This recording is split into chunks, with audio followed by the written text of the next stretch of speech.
Selamat siang pemirsa, saya Irwan Saragih kembali hadir menemani Anda dalam Sumut hari ini siang. Siang ini kami telah merangkum sejumlah informasi terkini di antaranya. Tabrakan beruntun, bus tabrak 4 mobil di Asahan. Perangkat desa laporkan oknum kepala desa ke Mapolres Serdang Bedagai. 5.080 vial vaksin Sinovac tiba di Labuhan Batu. Selain cuplikan berita tadi, kami juga akan menghadirkan beragam informasi lainnya. Pemirsa, kita jelang Sumut hari ini siang selengkapnya.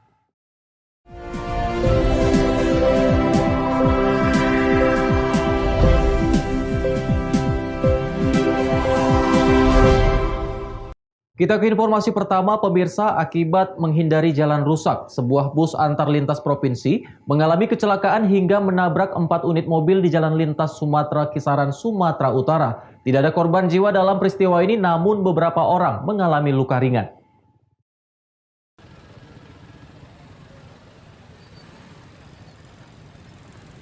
Lima mobil terlibat kecelakaan di jalan lintas Sumatera Kisaran, Sumatera Utara.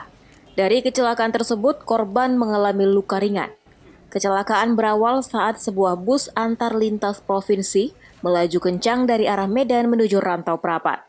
Tepat di lokasi kejadian, bus mencoba menghindari jalan rusak. Diduga hilang kendali, bus menabrak 2 minibus dan truk dari arah berlawanan. Akibatnya kendaraan yang terlibat kecelakaan mengalami rusak berat. Beberapa orang mengalami luka ringan dan dilarikan ke rumah sakit. Polisi yang tiba di lokasi langsung melakukan olah TKP. Dia parkir aja. Yang dua nabrak, siapa? Mobil mana Pak? Dua nabrak. Awalnya Rapi ini yang nabrak pickup. Oh, Rapi nabrak pickup. Nah, itu pertamanya. Baru menyusul lah ini Polsek. Rapinya datang dari mana Pak Rapi? Rapinya datang dari Medan lah. Dari Medan. Orang ini dari Rantu. Pickup dari Rantu. Dari jam berapa? Jadi kondisi ada nggak korban-korban jiwa Pak sendiri Pak? Jadi Bapak tadi nggak ada, cuma luka aja. Ada luka. Nggak ada, yang meninggal nggak ada. Bapak sendiri mobilnya Pak? Apa yang? Bapak sendiri mobilnya ada juga ketabrak mobil? Bukan napar, rembesannya aja. Napar dia rembesannya keseret. Untuk menghindari kemacetan, petugas langsung mengevakuasi kelima kendaraan sebagai barang bukti. Sedangkan sopir bus melarikan diri usai kecelakaan. Wanda Pratama melaporkan untuk Evarina TV. Sementara itu pemirsa, digerebek polisi, seorang pria kabur dan melompat ke dalam Sungai Deli dan hanyut terbawa arus. Tim Basarnas kini masih melakukan pencarian di sekitar lokasi hanyutnya korban. Korban berinisial A hanyut dan terbawa arus Sungai Deli di Jalan Brigjen Katamso, Kecamatan Medan Maimun, Sumatera Utara pada Rabu siang pukul 14.00 waktu Indonesia Barat. Saat itu korban bersama sejumlah rekannya diduga sedang bermain judi di pinggiran Sungai Deli. Tiba-tiba sejumlah personil dari Polsek Medan Kota datang melakukan penggerebekan. Takut tertangkap, korban bersama rekannya langsung kabur dan melompat ke dalam sungai.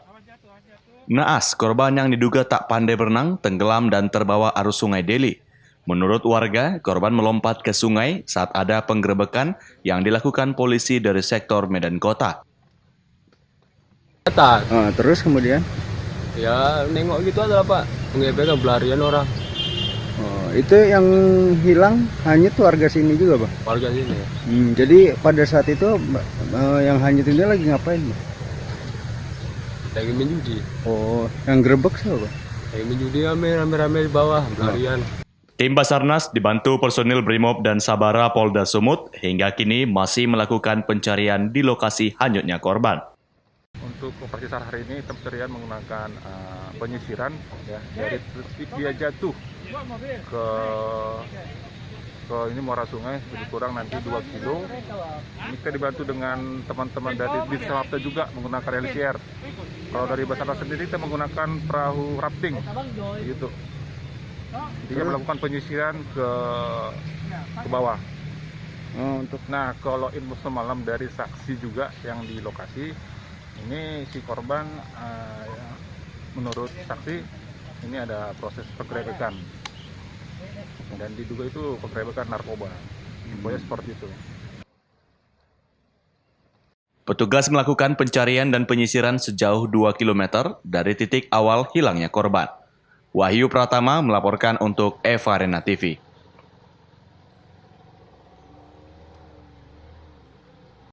Informasi selanjutnya pemirsa, puluhan warga mendatangi sebuah tempat karaoke karena aktivitasnya telah meresahkan. Warga meminta agar tempat karaoke tersebut ditutup dan tidak lagi beroperasi untuk seterusnya. Puluhan warga desa Serbajadi 2, Kecamatan Sunggal, Kabupaten Deli Serdang, Sumatera Utara, malam hari tadi mendatangi lokasi hiburan malam karaoke. Kedatangan warga karena selama ini lokasi karaoke yang berada di Jalan Lingkar Menggawati Tandam ini telah meresahkan dan mengganggu warga yang akan beristirahat pada malam hari dengan suara musik yang keras. Selain itu, karaoke tersebut juga menjual minuman keras dan menyediakan wanita pemandu musik. Sebelumnya, tempat karaoke ini sudah beberapa kali didatangi puluhan warga, namun pemilik tempat karaoke tidak menutupnya. Salah seorang warga mengatakan kedatangan mereka sudah yang kesekian kali.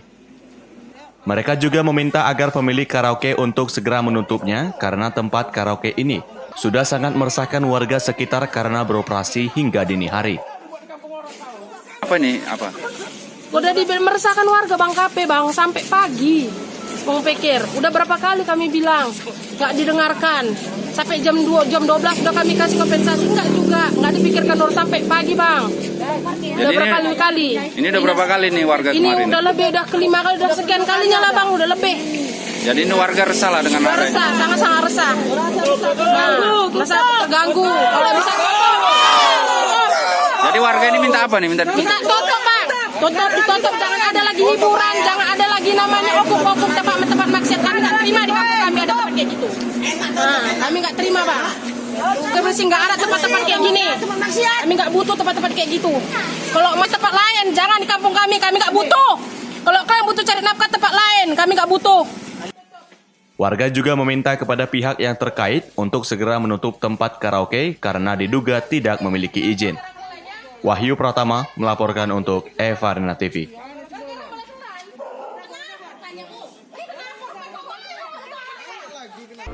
Perangkat desa laporkan oknum kepala desa ke Mapolres Serdang Bedagai. Beritanya akan hadir sesaat lagi.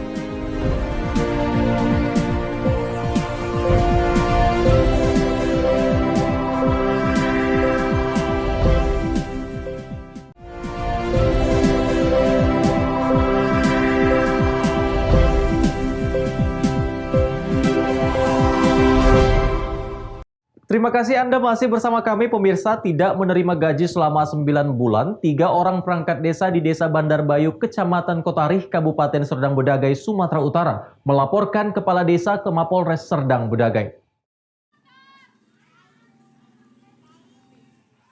Sebanyak 3 orang perangkat desa Bandar Bayu, Kecamatan Kotarih, Kabupaten Serdang Bedagai, Sumatera Utara, hingga saat ini belum menerima gaji selama 9 bulan.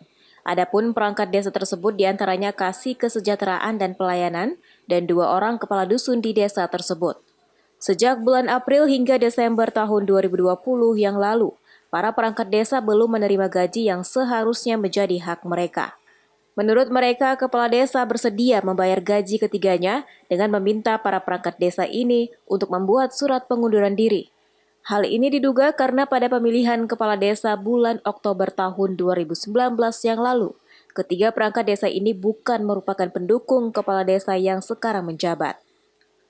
Walau sudah beberapa kali dimediasi oleh pihak kecamatan, namun hingga saat ini gaji ketiganya juga belum dibayarkan. Permasalahan tersebut sudah dilaporkan ke pihak Polres Serdang Bedagai karena menduga ada penyelewengan dan penggelapan anggaran desa tahun 2020. Kami hanya diberikan gaji 3 bulan Pak, jadi 9 bulan berikutnya di tahun anggaran 2020 kami belum pernah diberikan kepala desa. Alasan tidak digaji itu kenapa? Ya, sebenarnya kami bingung Pak, alasan apa kami tidak digaji, tapi ya kami ketahui seringkali dikatakan kami harus mengundurkan diri baru siltap kami akan diberikan oleh kepala desa. Kami yang tidak menerima siltap 9 bulan ada 3 orang Pak. Saya sendiri kepala dusun 1, baru kepala dusun 2, baru Kasih Kesejahteraan dan Pelayanan Pak. Kami sudah melayangkan surat pengaduan kami ke Polres Serdang Bedagai Pak. dan kami pun sudah dipanggil pada tanggal 30 Januari dan kami sudah memberikan keterangan kepada pihak kepolisian dan sampai sekarang kami masih menunggu proses berikutnya. Hingga saat ini, para perangkat desa ini sudah dimintai keterangannya di Polres Serdang Bedagai. Saat coba dikonfirmasi, Kepala Desa Bandar Bayu maupun Camat Kecamatan Kotari sedang tidak ada di kantor masing-masing. Abdul Malik melaporkan untuk Evarina TV. Pemirsa, setelah sempat ditahan selama 17 hari di negara Malaysia, Kamis pagi, 5 nelayan asal Langkat yang mengalami kebocoran kapal saat menangkap ikan di laut berhasil dijemput kapal patroli milik Stasiun Pengawasan Sumber Daya Kelautan dan Perikanan dengan menggandeng himpunan nelayan seluruh Indonesia di perairan Selat Melaka. Proses penyerahan 5 awak kapal nelayan asal Langkat yakni Ridwan, Sahrizal, Syahputra, Asnan, dan Andi yang sempat ditahan di Malaysia ini tiba di Pelabuhan Perikanan Samudra Gabion Belawan, Sumatera Utara. Dalam rekaman video milik awak kapal patroli Hiu 11 milik Stasiun Pengawasan Sumber Daya Kelautan Perikanan Belawan, terlihat petugas Agensi Penguatkuasaan Maritim Malaysia dan Kementerian Kelautan Perikanan Belawan yang berada di perbatasan Selat Malaka Indonesia ini melakukan negosiasi dan diplomasi untuk menjemput nelayan Langkat asal Indonesia. Ketua Himpunan Nelayan Seluruh Indonesia mengatakan, kejadian bermula saat kapal motor Inkamina satu jenis pancing ini sedang menangkap ikan, mengalami kebocoran pada kapal yang mereka tumpangi hingga karam yang berhasil diselamatkan dan langsung dibawa ke Malaysia. Malaysia karena kapal yang ditumpangi mereka sedang diperiksa dan mengalami kebocoran dan kapal tidak bisa diselamatkan, akhirnya nelayan itu dibawa ke Malaysia. Kepala Stasiun Pengawas Sumber Daya Kelautan dan Perikanan Belawan mengatakan, setelah melakukan koordinasi dengan petugas Agensi Penguatkuasaan Maritim Malaysia, kapal patroli Hiu 11 milik PSDKP Belawan melakukan penjemputan terhadap 5 nelayan asal Langkat di perbatasan Indonesia-Malaysia. Jadi kemarin itu dilakukan serah terima, kronologisnya itu kita menjemput lewat laut melalui kapal patroli Hiu 11. Kaptennya ada di samping saya, ini Cap Selamat, dan nelayan kita diantar oleh Malaysia langsung dipindah kapal dan tiba di Belawan itu dini hari. Kini kelima nelayan tersebut telah dijemput oleh keluarganya. Dengan adanya kerjasama antara petugas Agensi Penguatkuasaan Maritim Malaysia dan Kementerian Kelautan dan Perikanan dapat menjaga hubungan baik dan saling tolong-menolong terhadap nelayan yang sedang membutuhkan bantuan di tengah laut. Wahyu Pratama melaporkan untuk Evarina TV. Informasi selanjutnya pemirsa, Satuan Tugas Penanganan COVID-19 Kota Medan meminta seluruh umat Buddha di Kota Medan untuk menjalankan ibadah Imlek pada 12 Februari 2021 nanti wajib menjalankan protokol kesehatan secara ketat. Hal ini dilakukan guna mengantisipasi lonjakan kasus penyebaran COVID-19 di Kota Medan.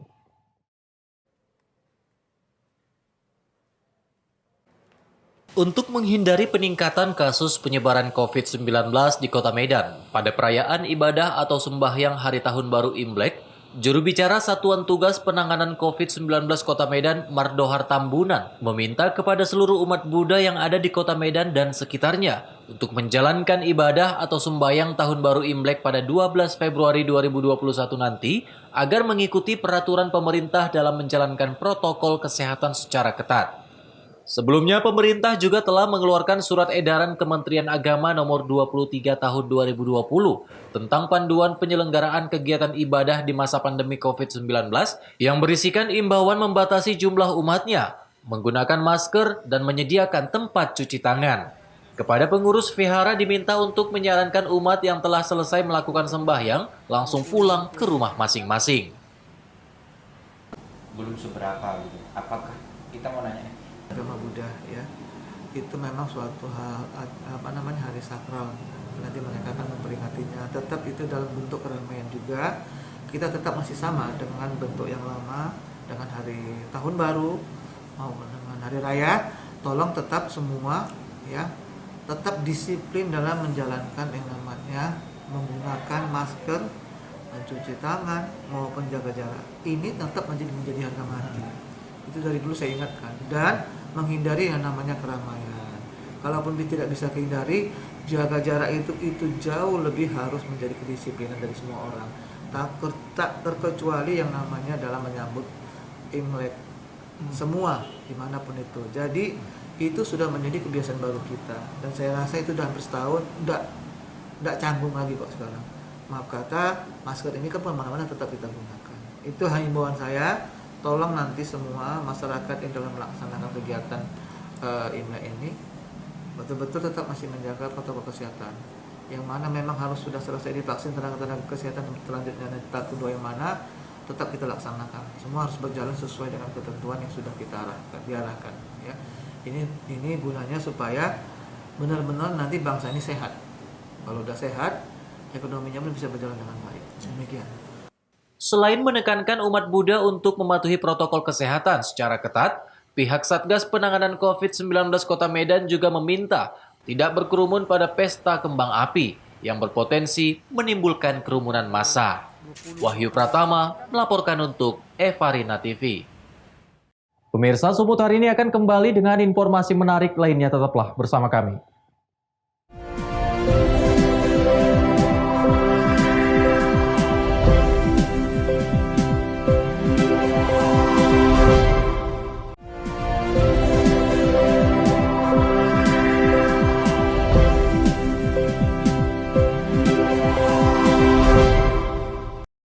Terima kasih Anda masih bersama kami. Pemirsa, sebanyak 5.080 vial vaksin Sinovac COVID-19 tiba di Labuhan Batu dengan pengawalan ketat dari petugas gabungan.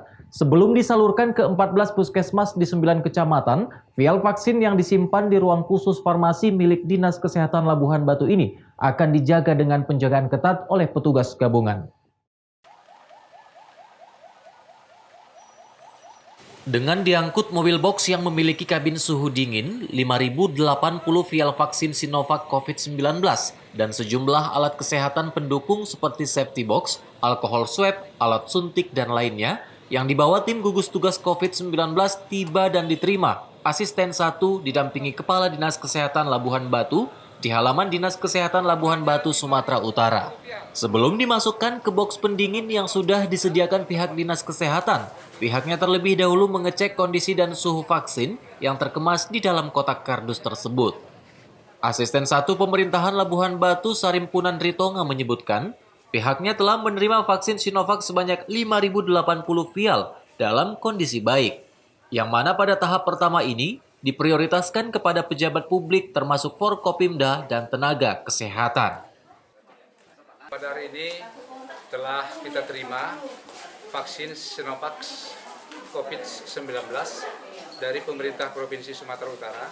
Alhamdulillah tidak ada halangan yang melintang di tengah jalan. Alhamdulillah dalam keadaan sehat, selamat, cukup dan lengkap ke Kabupaten Labuhan Batu, khususnya ke Kota Ranto Prapat. Ada berapanya Pak? Ya, yang dibawa yaitu 5.080 pial.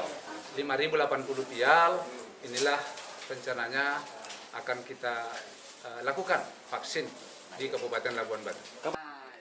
Sementara itu, Kadis Kesehatan Labuhan Batu Kamal Ilham Nasution menjelaskan, sesuai standar Kementerian Kesehatan Republik Indonesia, vaksin Sinovac ini akan disimpan di tempat yang bersuhu dingin 38 derajat Celcius sebelum didistribusikan ke 14 puskesmas yang terdapat di 9 kecamatan di Labuhan Batu.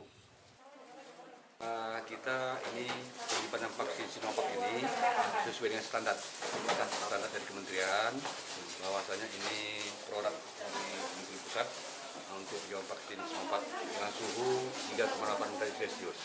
Nah, ini kita sudah sesuaikan dengan aturan yang telah diatur di kementerian. Untuk fasilitas selanjutnya untuk yang dilakukan Senin depan ini untuk Senin ini kan kita laksanakan tanggal 8 pencanangan. Insyaallah tidak ada halangan. Seperti tadi Pak Asisten mengatakan ada untuk 10 pejabat publik, ya, publik. Sisanya kita berikan kepada tenaga kesehatan sebanyak 2.540 orang. Ini secara serentak. Namun di sini saya sampaikan kepada seluruh rekan-rekan bahwa vaksin ini hadir, insyaallah besok seluruh puskesmas akan mengambil vaksin ke dinas kesehatan dengan pengawalan ketat dari Babinsa setempat. Dalam waktu 2 pekan ke depan, Pemkab Labuhan Batu nantinya akan kembali menerima vaksin Sinovac COVID-19 dengan jumlah yang belum diketahui. Ucok Sitorus melaporkan untuk Evarina TV. Sementara itu, pemirsa, untuk mewujudkan wilayah bebas korupsi dan wilayah birokrasi bersih dan melayani, Pengadilan Negeri Simalungun, Sumatera Utara menggelar deklarasi pencanangan pembangunan zona integritas menuju wilayah bebas korupsi. Acara pencanangan tersebut dihadiri oleh Bupati Simalungun JR Saragih. Pencanangan zona integritas merupakan amanat dari Peraturan Menteri Pendayagunaan Aparatur Negara dan Reformasi Birokrasi Nomor 52 Tahun 2014 tentang pedoman pembangunan zona integritas menuju wilayah bebas dari korupsi dan wilayah birokrasi bersih dan melayani di lingkungan instansi pemerintah secara khusus Pengadilan Negeri Simalungun.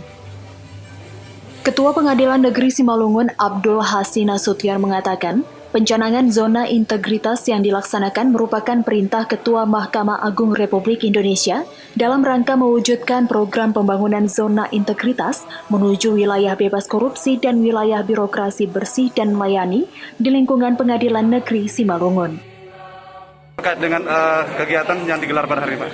Kegiatan hari ini adalah termasuk komitmen kami Pengadilan Negeri Simalungun untuk melaksanakan program nasional atau program negara yang memang ditugaskan atau diperintahkan pimpinan kami yang mulia Ketua Mahkamah Agung Republik Indonesia dalam rangka mewujudkan program pembangunan zona integritas menuju WBK dan WBPM dalam rangka mewujudkan visi Indonesia menunjukkan birokrasi berkelas dunia sesuai dengan tujuan reformasi birokrasi sebagaimana Perpres 81 tahun 2010. Dalam hal ini, Bupati Simalungun JR Saragih mengapresiasi serta mendukung pencanangan zona integritas tersebut. Yang pertama, pemerintah daerah memberikan apresiasi. Kita sudah sama-sama tadi menandai integritas itu adalah salah satu wujud nyata memberikan pelayanan yang terbaik kepada semua masyarakat yang membutuhkan keadilan. Saran saya kepada masyarakat, kalau masuk ke pengadilan tidak perlu cemas dan tidak perlu takut. Karena pengadilan ini adalah terbuka untuk siapapun yang mencari keadilan. Tentu harapan saya, ini apa yang diminta oleh ketua, tidak dibeda-bedakan. Sekalipun orang yang cacat, mereka juga berhak mencari keadilan di tempat ini. Kami pada prinsipnya pemerintah daerah siap untuk mendukung yang dimohonkan oleh Pak Ketua untuk kemajuan pengadilan ini dalam rangka pelayanan kepada masyarakat Simalungun yang ada di pengadilan ini.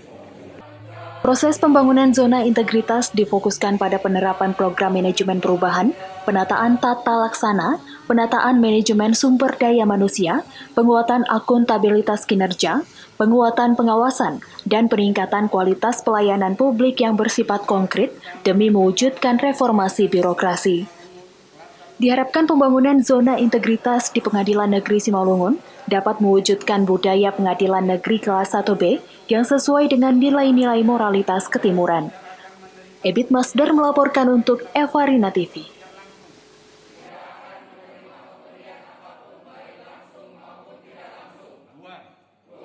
Pemirsa, informasi tadi sekaligus mengakhiri pertemuan kita dalam Sumut hari ini siang. Saya Irwan Saragih, mewakili kerabat kerja yang bertugas pamit undur diri dari hadapan Anda. Terima kasih atas kebersamaannya dan sampai jumpa.